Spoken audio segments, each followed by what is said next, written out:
अंती एक प्यारी सी कहानी सुनेंगे सभी भाई बहनें। सुदामा और श्री कृष्ण बचपन के साथी थे। संदीपनी ऋषि के आश्रम में दोनों एक साथ पढ़ते थे। सुदामा एक गरीब ब्राह्मण था और श्री कृष्ण द्वारका के राजकुमार। विद्याभ्यास पूरा कर दोनों अपने अपने स्थान पर चले गए। श्री कृष्ण ने द्वारका जाकर राज कारोबार संभाला तो सुदामा की शादी गांव की एक गरीब कन्या से हो गई।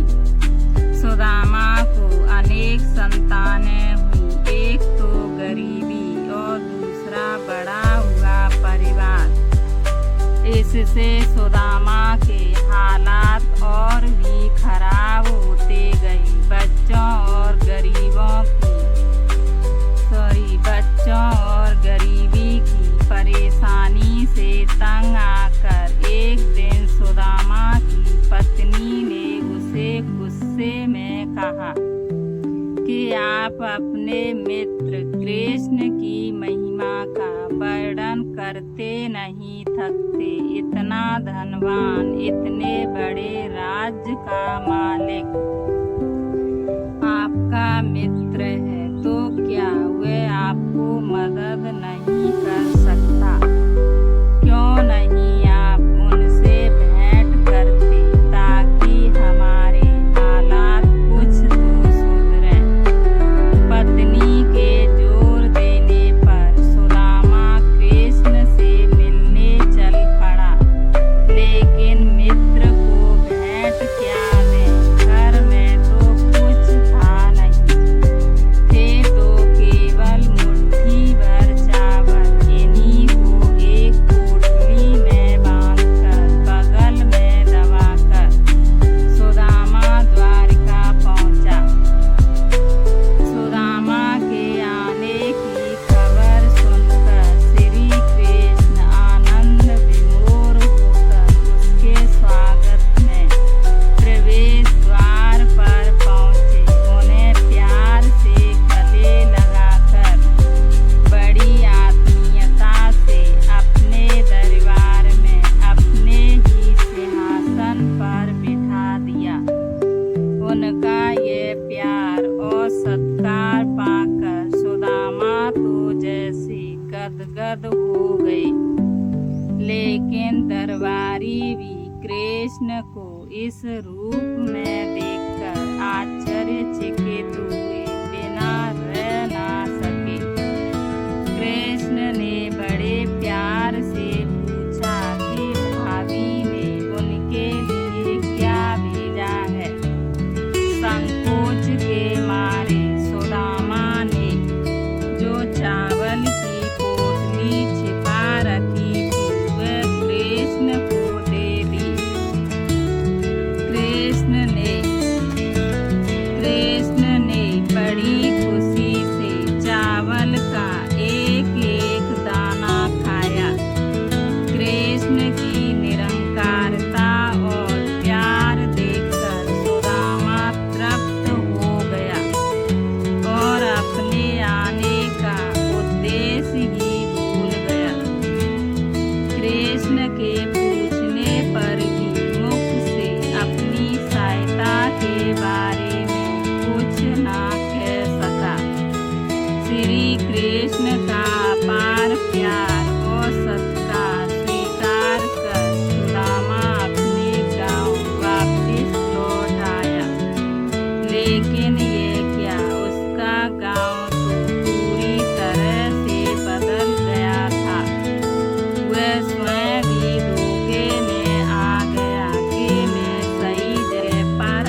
पद्मा पदम गुणा रिटर्न में मिलता है।